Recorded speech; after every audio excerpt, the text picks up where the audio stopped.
দর্শক আমন্ত্রণ যমুনার বিশেষ আয়োজন ডক্টরস অন কলে। আপনাদের স্বাস্থ্য বিষয়ক নানান প্রশ্ন আর সেই সবের তাৎক্ষণিক সমাধান নিয়ে আমাদের এই বিশেষ আয়োজন। আপনাদের সাথে পুরো আয়োজন জুড়ে সাথে আছি আমি ডাক্তার সিদ্রা ইকবাল। আমাদের এই আয়োজনে থাকছেন দেশ বরণ্য এবং আধুনিক চিকিৎসা বিজ্ঞানের দক্ষ চিকিৎসকরা। আজ আমাদের আলোচনার বিষয় থাইরয়েডজনিত সমস্যা চিকিৎসা করণীয়। আলোচনার জন্য আমাদের সাথে অতিথি হিসেবে আছেন ডায়াবেটিস মেডিসিন ও হরমোন রোগ বিশেষজ্ঞ অধ্যাপক এম.এ. মান্নান, আনোয়ার খান মেডিকেল কলেজ ও হাসপাতাল। স্যার, স্বাগত জানাচ্ছি আপনাকে। আপনাকে অনেক অনেক ধন্যবাদ আজকের এই আয়োজনের আমাকে আমন্ত্রিত করার জন্য। এবং শরীরে কাজ করে, তারপরে এই কাজ করা এই হরমোনের ইম্পর্টেন্ট জিনিসটা হলো কি এই শরীরের মেটাবলিজম, যে আমরা খাবার খাই এর পরিপাক ইয়াটাকে পরিপাকতন্ত্রকে সে ঠিকভাবে কাজ করতে সাহায্য করে। আর তাছাড়াও আমাদের আরেকটা জিনিস চিন্তা করতে হবে যে আমাদের শরীরের বৃদ্ধি, মানসিক বিকাশ, ব্রেনের ডেভেলপমেন্ট, এটা সব কিছু এই থাইরয়েড হরমোনের দ্বারা প্রভাবিত হয়। থাইরয়েড হরমোন আরও অনেক ফাংশনের মধ্যে আরেকটা ফাংশন আছে, আমাদের রক্তকণিকা যে লোহিত কণিকা আছে, রেড ব্লাড সেল, এইটাও মানে ডেভেলপমেন্টে এটা হেল্প করে। আরও অনেক এভাবে যখন আমাদের ফার্টিলাইজেশন হয় ইয়া থেকে এই মেয়েদের ভ্রূণ এবং ছেলেদের স্পার্মে যখন ফার্টিলাইজ, তখনও এটা এই জিনিসটা হেল্প করে। এর অনেক কাজ, এটার বেশি বেশি হলে আবার এক ধরনের হবে আর কম হলে আর এক ধরনের। যেহেতু বলেই ফেলেন বেশি এবং কমের কথা, এবং আমরা জানি থাইরয়েড হরমোনের একটা নর্মাল ভ্যালু আছে, একটা নর্মাল লেভেল থাকে আমাদের শরীরে। একটু জানতে চাচ্ছিলাম কত আসলে হচ্ছে থাইরয়েডের লেভেলটা? সাধারণত দেখি এটা আবার দুই ধরনের লেভেল আমরা গণনা করি। একটা হলো যখন মায়েরা যখন প্রেগনেন্ট হয়, বাচ্চা গর্ভে আসে, তখন এক ধরনের ইয়ে হয়, ওর রেঞ্জটা এক ধরনের। আর যদি এমনি নর্মাল লোকের সাধারণত রেঞ্জ হয় 0.3 থেকে 0.47, এইরকম এই রেঞ্জের মধ্যে থাকলে আমরা সাধারণত বলি যে নর্মাল আছে। এর চেয়ে যদি বেশি হয়, মানে আমরা দুইটা একসঙ্গে দেখি, ওই T3, T4, TSS। আমরা সাধারণত T4 আর TSS এই দুটা দেখে আমাদের মেজার করি যে তার হাইপো না হাইপার। আচ্ছা, হাইপো যদি হয় তাহলে দেখা যায় TSS, যেটা থাইরয়েড স্টিমুলেটিং হরমোন, এটা ফির বেশি হয়। এটা আবার আসে ব্রেন থেকে, ব্রেনের পিটুইটারি গ্ল্যান্ড আছে, এখান থেকে এসে। আমি একটু যোগ করতে চাচ্ছিলাম, আপনি বলছিলেন ইতিমধ্যে যে হাইপো নাকি হাইপার। হাইপো মানে হচ্ছে কমে যাওয়া থাইরয়েডের যে হরমোনটা, এবং যদি হচ্ছে বেড়ে যায় সেটাকে আমরা হাইপার থাইরয়েডিজম বলে থাকি। একটু হাইপো থেকে একটু শুরু করতে চাই। যদি কারো হচ্ছে হাইপোথাইরয়েডিজম হয়, তার কি কি উপসর্গ আসলে আমরা দেখতে পাবো? হ্যাঁ, এটা আমাদের খুবই একটা জানার দরকার, সবারই জানার দরকার। আমি ইভেন ডাক্তার, স্টুডেন্ট সবাইকে বলি যে এইটা জানতেই হবে। একটা লোকের যদি হাইপোথাইরয়েড ডেভেলপ করে, তার মধ্যে সবচেয়ে বেশি প্রথমেই আমরা দেখব যে সে মুটিয়ে যাচ্ছে, মোটা হয়ে যাচ্ছে, তারপরে মুখ হাত পাগুলো খসখসা হয়ে যাচ্ছে, তারপরে খাচ্ছে যাচ্ছে ঠিকই, মোটামুটি পায়খানাটা কষা হচ্ছে, তারপরে ওই বাচ্চাটা ডেভেলপমেন্ট হচ্ছে না, বাচ্চা বড় হচ্ছে না, বাচ্চার মা বাবা চিন্তার মধ্যে পড়ে যায় যে আমার বাচ্চার গ্রোথ হচ্ছে না। আর যখন যেহেতু ব্রেনের বিকাশ কম হয়, ব্রেন ডেভেলপমেন্ট কম হয়, স্কুলে গেলে বলে যে স্কুলে পারফরমেন্সটা বেশি ভালো না, তার প্রতি বছর বছর ফেল করে। তাছাড়াও শরীরে হাত পা ফুলা যায়, মুখ চোখ ফুলে যায়, স্কিনটা খসখসে হয়ে যায়, স্কিনটা রাফ টাফ এবং খসখসে হয়ে যায়। আমাদের দেশে বলা হয় যে প্রায় 5 কোটির মতো লোক এই থাইরয়েড ডিসঅর্ডার ভুগতেছে। স্যার, আমরা বলছিলাম হাইপো এবং হাইপোথাইরয়েডিজম নিয়ে, আপনি বলছিলেন যে কি কি ধরনের সমস্যা আসলে হতে পারে। বললাম তো, হাইপো বিশেষ করে আমরা নজর দেই যখন একটা মা যখন গর্ভবতী হয়, তাকে আমরা ভালোভাবে নজর দিই, যেহেতু ওখানে গর্ভবতী হলে সেখানেই যদি হাইপো থাকে তার মিসক্যারেজ হতে পারে, অ্যাবর্শন হতে পারে। স্যার, আমার একটা প্রশ্ন ছিল, যদি মায়ের কথা তো বললেনই যে মায়ের যদি হচ্ছে হাইপোথাইরয়েডিজম থাকে, শুধুমাত্র কি নারীদের ক্ষেত্রে হয় নাকি হচ্ছে এটা পুরুষেরও থাইরয়েড প্রবলেম হতে পারে? হ্যাঁ, দুটাই, নারীদের একটু বেশি, আর পুরুষেরও হয়, সবারই হয়।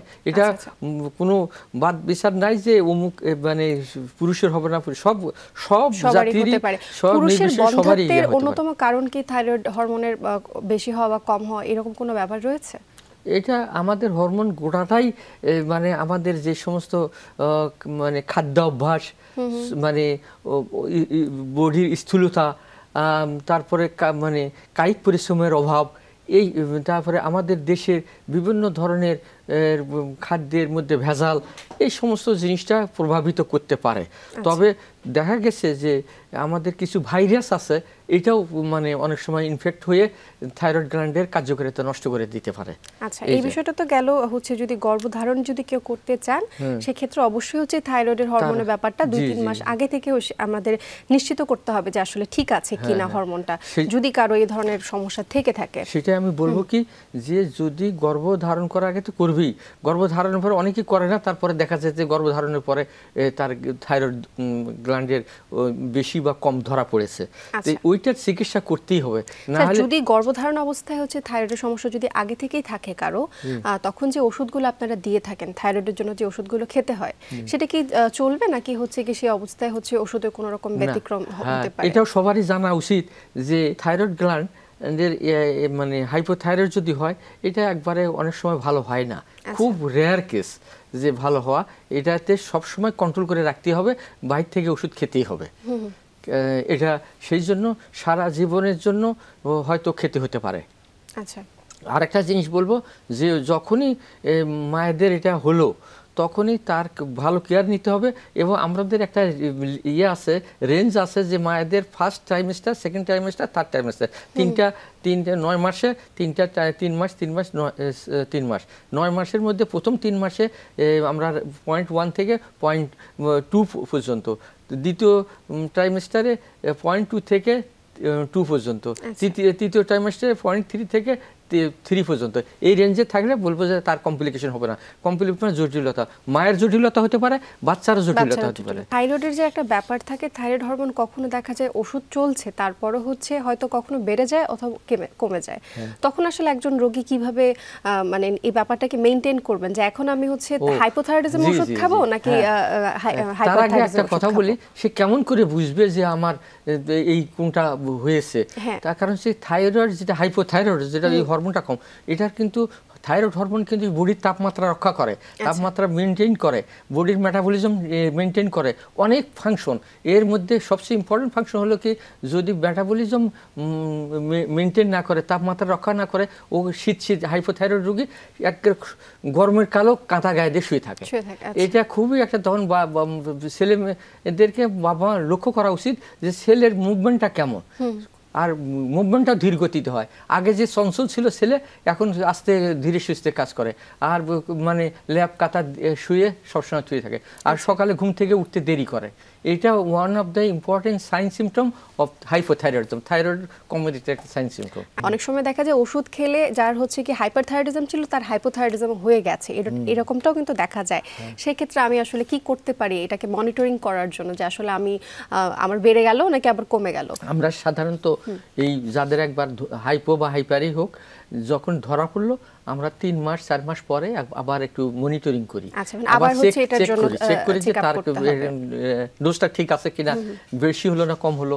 হাইপারথাইরয়েডিজম আর একটা সমস্যা, হাইপারথাইরয়েডিজম লোকের মানে ইয়ে হয়ে যায়, সে চঞ্চল হয়ে যায়, অস্থির হয়ে যায়, কোনো একটু ভয় মানে মনে করছে, চোখগুলো বাইরে আসে, বড় বড় হয়ে যায়, গলার যে ঘ্যাক বলি আমরা বা থাইরয়েড গ্ল্যান্ড, এটা বড় হয়ে যায়, তারপরে অস্থির লাগে, শরীর কাঁপে, গরম বেশি লাগে, সে মানে শীতের দিনেও পড়ছে আমার ফ্যান ছাড়ি ঘুমায়। আমি আরেকটি প্রশ্ন একটু যোগ করতে চাই, তা হচ্ছে থাইরয়েডের সাথে মাসিকের সম্পর্ক আছে কিনা, এবং অবশ্যই আমরা জানি থাইরয়েডের সাথে মাসিকের অনেক ধরনের সমস্যা রয়েছে, সম্পর্ক রয়েছে, একটু বিস্তারিত আপনার কাছে জানতে চাচ্ছি। জি জি, খুবই একটা বিশেষ করে আমাদের মেয়ে মায়েদের জন্য খুবই জরুরি কথা এটা।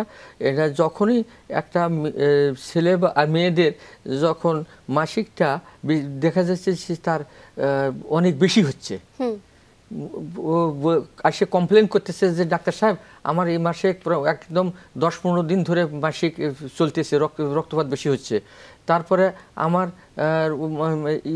গরমে কেউ বলতেছে আমার গরমে অস্থির লাগতেছে, আবার কারো একই মাসে হচ্ছে 2 থেকে 3 বার মাসিক হয়ে যায়, এটা হলো হাইপোথাইরয়েডিজম। আচ্ছা, আর দুটো জিনিস বলতেছে, বললাম যে একটা হলো হাইপোথাইরয়েডিজমে মাসিকটা বেশি বেশি হবে, এটা মেয়েদের, আর ছেলে হাইপারথাইরয়েডিজমে আবার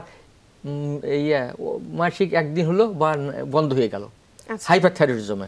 এটা খুব একটা ইম্পর্টেন্ট জিনিস যে আমাদের মেয়েদের যখনই দেখবে যে মাসিক বন্ধ হয়ে আছে বা মাসিক হচ্ছে না বা অল্প হচ্ছে, স্ক্যান্টি মেনস্ট্রুয়েশন, অল্প মাসিক একদিন দেখা দিল আর নাই, এই জন্য এইটা দেখলে আমাদের ওই থাইরয়েড ফাংশন টেস্টটা করলে আমরা বুঝতে পারবো। আর তাছাড়া ক্লিনিক্যালি আমরা দেখি তার হাত যদি বাইরে থেকে হাতগুলো এরকম কাঁপে, তারপরে তার হলো বুক ধরপড় করে বলে যে আমাকে তো গরম বেশি লাগে, এটা হাইপার।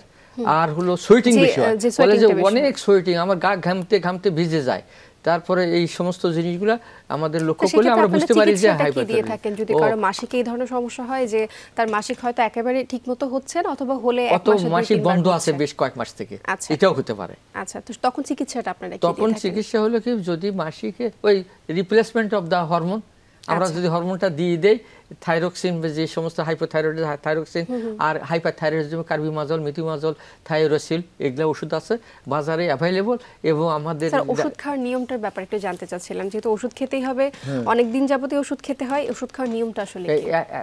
যেমন হাইপোথাইরয়েডের কথাটা বলি, হাইপোথাইরয়েড যদি থাকে একটা লোকের, তখন হয় কি আমরা দেখি যে কত লেভেলে আছে। আচ্ছা, তার হাইপোথাইরয়েডিজমে আমরা থাইরক্সিন, স্পেশালি থাইরক্সিন রিপ্লেসমেন্ট করি।